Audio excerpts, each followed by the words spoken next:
אם כל אדם במדינה שותה בקבוק אחד בלבד ליום, בשנה אחת אנו מגיעים למספר אסטרונומי של יותר מ1.5 מיליארד בקבוקים. 1.5 מיליארד בקבוקים שהם פסולת. אילו העמדנו את אותם בקבוקים ומיכלים אחד ליד השני בשורה, אורכה היה ממתולה עד אילת וחזרה כמה וכמה פעמים.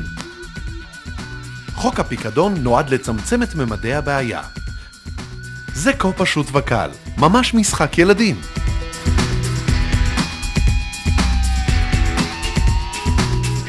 מאז הוחל חוק הפיקדון, נאספו 160 מיליון בקבוקים.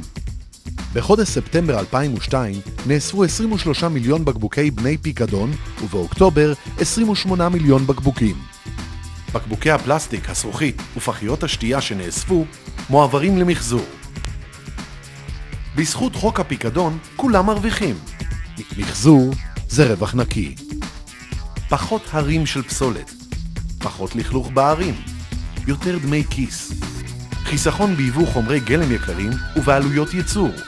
מהפכת המחזור כבר כאן וכולנו משתתפים בה, למען כולנו.